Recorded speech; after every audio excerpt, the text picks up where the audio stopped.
방송에서 제공하는 부동산 정보에 대해서는 방송사에서 책임지지 않습니다. 결과에 대한 책임은 투자자 개인에게 있습니다.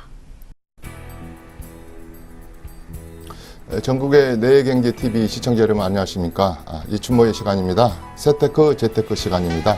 오늘은 제43강 양도소득세 바로 알기 이 시간을 갖도록 하겠습니다.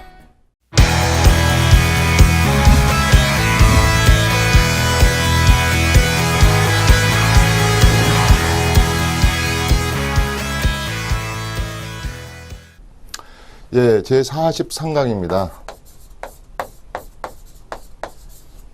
제가 과거에 1, 2회 때도 꾸준히 지금까지 43강을 진행해 오면서 양도소득세랄지 특례조항이랄지 또 여러가지 상속세 증여세 여러가지 세금 얘기를 했는데 오늘 또 한번 양도소득세 바로 알기를 한번 하는 이유는 파리 대책의 이후로서 파리 대책 이후 굉장히 그 양도소득세에 있어서 공포감, 양도소득에 대해서 발생한 소득에 대해서 다를 때보다 더 많은 공포감까지 도대체 세금이 얼마가 나오는 것이냐. 비규제 지역과 규제 지역에서 규제 지역 내에서는 내 세금이 세금 폭탄이라 하는데 특히 다주택자분들에 대한 세금 폭탄이 중과된다는데 도대체 얼마가 더 나오는 것이냐, 또 어떻게 대치를 해야 되느냐. 그래서 요새 부쩍 양도소득세에 대해서 공포감을 가지고 여쭈는 것 같아요. 그렇지만 우리가 제대로 안다면, 제대로 알고 대치한다면 그렇게 두려울 것도 없다, 이렇게 생각할 수 있습니다. 양도소득세 기본적으로 몇 가지만 알면, 내가 항상 하는 달력에 몇 가지만 적어놓고 내 재산하고 비교해서 쭉 절세 전략을 짠다면 그렇게 두려울 대상도 아니다, 이렇게 말씀드릴 수 있습니다. 어떤 것을 양도를 했습니다. 양도. 유상으로, 우리 국세에서는 유상으로 돈을 받고 사고 팔고 했을 때 팔아서 양도소득이 발생한 사람에게는, 양도소득이 발생하는 분에게는 양도소득세를 과세하고 있습니다. 대표적인 게 그 중에서도 거의 한 80%가 주테크, 집 가지고 재테크를 했던 주테크를 하신 분들에 대해서 주택에 관한 양도소득세가 한 80% 되는 것 같아요. 그 다음에 이런 것만 정부는, 국가는 양도소득세를 과세하는 게 아니라 여러 가지 지양도를 할지, 심지어 우리가 그랬습니다. 그 증여할 때 부담부 증여랄지, 또 우리가 가등기를 해놓고 본등기를 절차를 맞춰서 재산권이 이동됐을 때랄지, 또 내 재산이 또 사업하다 좀 안 좋은 일이 있어서 경매 공매 처분돼서 내 채무가 탕감돼서 발생됐을 때 양도소득세랄지, 기타 여러 가지 또 많죠. 우리가 흔히 말하는 뭐 골프 회원권이랄지, 이런 회원권이랄지, 뭐 주식 뭐 등등이 많습니다. 그래서 이런 것들은 좀 그렇게 우리 시청자 여러분들에게 많이 발생하는 양도소득이 아니고 주로 주택에 관한 거기 때문에, 우선 주택에 관한 것도 제대로 못 알고 있는데 다른 것까지 더 복잡하게 이해하실 필요는 없습니다. 우리 또 양도소득세에서도 우리가 전문가들이 가장 어려운 것들은요, 우리가 재개발이랄지 재건축에서 개발해서 이게 입주권으로 바뀌어서 주택이 철거 멸실돼서 입주권으로 바뀌어가지고 신축주택을 받았을 때, 이 신축주택을 팔았을 때 요 과정에 내가 처음에 애정주택도 가지고 있었을 거 아닙니까? 요 과정에 총 발생한 소득에 대해서, 양도소득에 대해서 세금을 계산할 때는 복잡하단합니다. 이런 게식 의뢰가 들어오면요, 단계별 장기보유 특별공제 여러 가지, 또 여기에다가 더 어려운 것은요, 과거에 20, 30년에 산 그 주택이라 할지, 그 다음에 재건축의 애정 물건이 요 본주택이 취득 가격이 없어요. 계약서를 잃어버렸다든가 취득 가격이 불분명할 때 이것도 환산해가지고 요 기간 따져서 뺄 건 빼고 이렇게 해서 양도소득세를 계산한 것들은 굉장히 복잡합니다. 그래서 지금 이제 이런 것까지는 다음에 이제 전문가한테 맡기면 되는데요. 과연 내가 크게 잡아서 몇 개 굵직굵직하게 뭘 좀 알았으면 양도소득세로부터 좀 자유롭다. 너무 공포감을 안 가지고 그다음에 이제 절세도 할 수 있다. 이런 생각이 들어서 간략하게 좀 설명을 한 번 더 짚고 가려고 오늘 이 시간을 마련했습니다. 우선은 살 때부터 양도세를 생각합니다. 요새 분들은 취득할 때부터 다음에 이 물건을 매도해서 양도 차익이 날 것을 미리 생각해서 누진세율 같은 것을 적게 적용받으려고 그래서 공동으로 부부가 취득하는 경우가 있죠.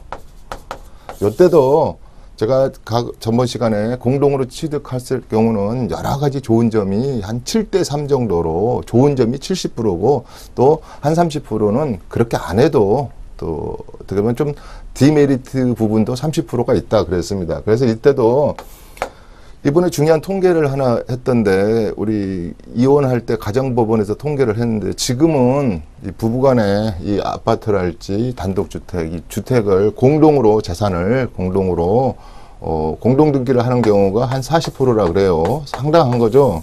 과거에 2002년도에는 이게 한 6%대에서 이게 점점 늘어나겠죠. 앞으로는 50%, 앞으로는 무조건 신혼부부들은 우리가 거의 8, 90%가 공동으로 합시다. 뭐 요새는 돈을 두 분이 신랑 각시 때부터 이렇게 합쳐가지고 집을 사는 경우도 많잖아요. 그래서 이렇게 4, 50%가 공동등기를 하는데요.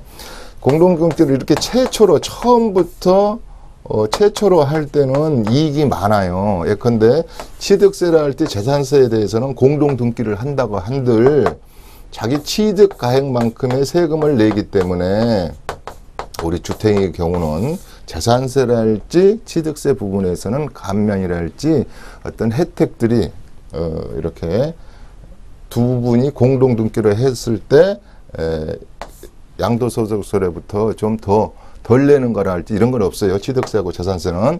근데 이제 이것을 오래 가지고 있을 때는 당연히 좋은 점이 많습니다. 종부세라 할지 우리 임대소득세라 할지 이럴 때는 여러 가지 좋은 점이 있어서 또 우스갯소리로 말한다면은 다음에 혹시나 살다가 요새 뭐 우리 1년에 뭐 8만 명 이상이 이혼을 하더라고요. 그럴 때 서로 재산권을 미리 그런 것을 뭐 미리 결혼할 때 뭐 그거 염두에 두고 생각하시는 분은 없겠지만은 그럴 때 어떤 편리성에 의해서도 그런 것 같아요. 그래서 일단은 요새 젊은 층들은 자기 재산의 지분에 대해서 이렇게 공동등기를 하고 간다.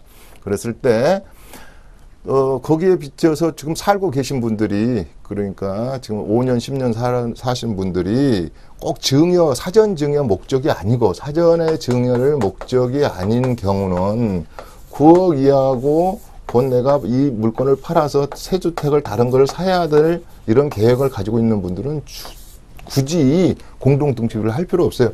남편이 혼자 가지고 있든가 아내가 혼자 가지고 있어도 9억 이하에 대해서는 우리가 2년 이상을 보유했으면 1세대 1주택은 일단은 비과세인데 두 분이 공동으로 했다고 그래가지고 양도소득세가 절세되는 건 아니거든요. 그럼 여기서 한 번만 더 들어가잖아요. 이걸 또 부인 앞으로 일정 부분을 2분의 1을 공동등기를 하면 사전 증여하고 틀리다 그랬어요. 그런 개념이 아니라면 요것만 더 들어가잖아요. 취득세만 더 들어가기 때문에 그럴 필요는 없다. 그래서 요즘은 양도소득세를 생각해서 처음 출발점에서부터 젊은 층에서는 부부간에 공동등기를 벌써 40%, 10명 중에 4분 정도는 이렇게 먼 미래를 바라보고 현명한 선택을 하더라 이런 말씀이죠.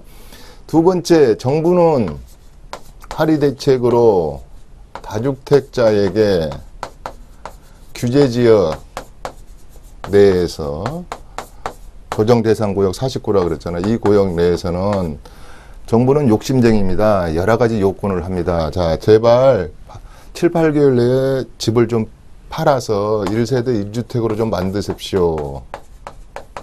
요런 주문도 하고요. 두 번째, 다주택자분들은 집을 안 파실 분들은 임대 시장에 임대 물건을 장기로 8년 이상, 10년 이상, 4년 이상, 5년 이상 이렇게 장기로 주택임대사업자 등록증을 내십시오. 이런 주문도 하잖아요.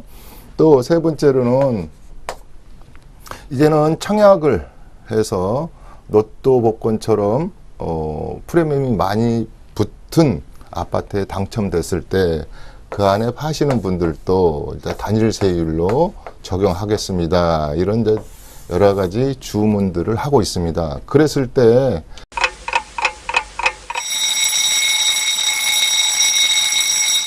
우리 주테크를 하시는 분, 주택 가지고 재테크를 하시는 분과 두 가지겠죠. 지금 현재 보유해가지고 엎질러진 물이죠. 그래서 다주택자 분들하고 아직도 50%가 어느 은행에서 통계를 내보면 약 53% 이상은 소형주택을 구입을 해서 재건축이든 재개발이든 또 소형주택을 구입을 해서 시세 차익용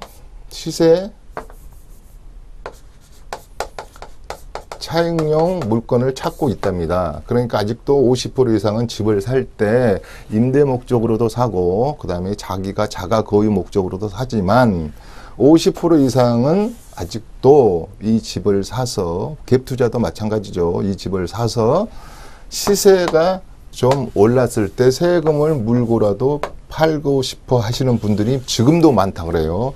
그랬을 때는 지금 현재 보유하고 계신 분들이나 다시 이 시장의 파리 대책 이후로 뭔가를 사겠다고 진입벽을 넘어서 도전하시는 분들도 무조건은 이 물건을 끝까지 보유하지 않는다면 당연히 세금은 손해봤다고 해서 국세청에서 돈을 줄 일도 없고 예상도 없고 그랬다 그랬지 않습니까? 근데 이 물건으로 인해서 모든 필요 경비를 다 제하고 그래도 남았다면 세금을 내십시오 이러거든요. 그래서 이분들이 이제 지금부터 다각적으로 세금 플래닝을 아직 일을 안 저질렀으니까 한다 그러지만 플래닝을 짠다고 하지만 이미 보유하고 있는 분들은 파리 대책이란 게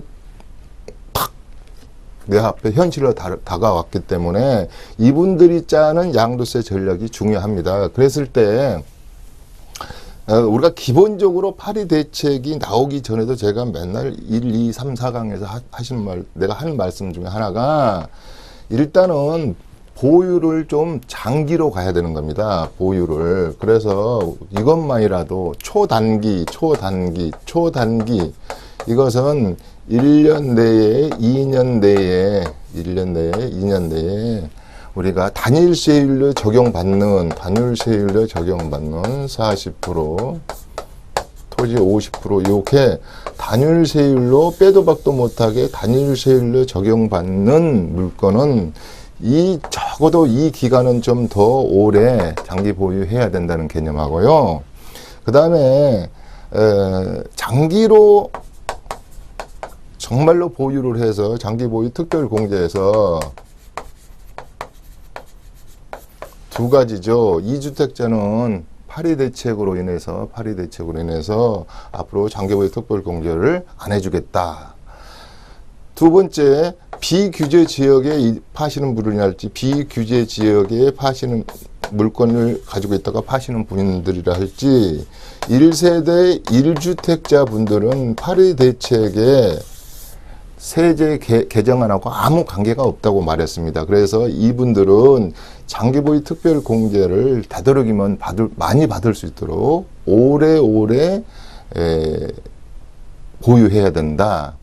이번에 세법 개정안이 여러 가지는 이제 국회를 통과돼야 되겠지만 만약에 야당이랄지 기타 다른 야당들이 협조를 안 해서 통과가 안 돼도 개정안을 시행할 수 있는 것들이 있어요. 그게 부칙 개정안. 그러니까 국회에서 통과가 된 밑에 시행령 속에서는 정부가 마음대로 지금부터 언제까지 시행하겠습니다. 그것은 국회 동의 없이도 되는 것들이 있거든요. 그렇고 또 내가 보니까 굳이 지금 돌아가는 분위기로 봐서 지금 정부에서 내놓은 안을 그대로 거의 통과돼서 정확히 4월 1일부터는 정부의 안대로 세제 개편안이 통과될 것 같습니다. 그래서 이렇게 통과된다고 가정을 하고 보유하고 있으신 분들은 지금부터 세테크의 세판짜기를 좀 한 번씩 꼼꼼히 이렇게 따져봐야 되거든요. 그 다음에 또 많은 질문 중에 그동안에 보유하고 있는 물건 중에 경기를 진작시키기 위해서 9년 동안 이명박 정부 5년, 박근혜 정부 4년 동안 여러 가지 부동산 경기를 살리기 위해서 세제 혜택을 준 것들이 있거든요. 그게 조세 제한 특례법,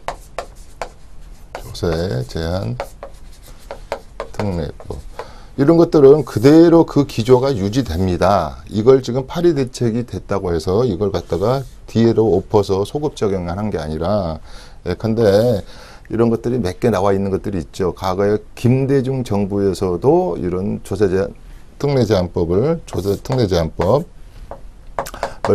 시행한 적이 있고, 또 우리가 박근혜 정부에서 2013년도에 어떤 컨디션을 가진 집들을 사시면 5년간 양도세를 비과세하겠습니다. 감면하겠습니다. 이런 조세 제한 특례법이 나한테 해당되는가도 좀 꼼꼼히 살펴볼 필요가 있고요. 그 다음에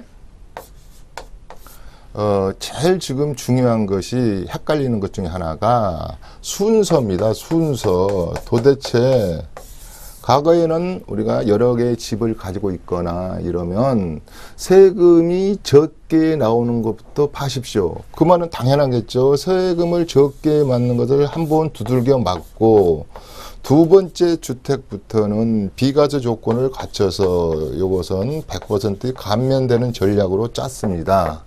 근데 여기서 우리 강남의 좀 부자분들은 버티기 작전이잖아요. 나 안 팔겠습니다. 이랬을 때 이제 발생하는 것이 이제 보통 증여겠죠. 그래서 6번에 이렇게 유상으로 내 자산이 이동했을 때는 양도소득이 발생한 것에 대해서는 무조건적으로 과세 대상이다. 그 다음에 6번째는 무상으로 그러면 내 자산을 이동시켜서 주택 수를 줄여보자. 이게 대부분 가장 중요한 것이 증여겠죠. 증여에서 중요한 것은 우리가 보통 전세를 끼인다든지 은행에 융자를 끼고 내 채무를 갖다가 내 존비속에게 증여할 때 원칙은 그렇습니다. 원칙은 이 채무 자체를 증여가액으로 봐서 증여세를 부과하는 게 원칙이나 존비속에서 원칙이나, 그렇지만 부부간의 증여랄지 존비속 간의 증여에서 실질적으로 수증자가, 증여받은 자가 이런 전세금이랄지 은행의 융자를 내가 확실히 물려받는다는 것을 증명만 하면 요 자체는 양도소득세로 처리하겠습니다. 그렇습니다. 이 말은 무슨 말이냐?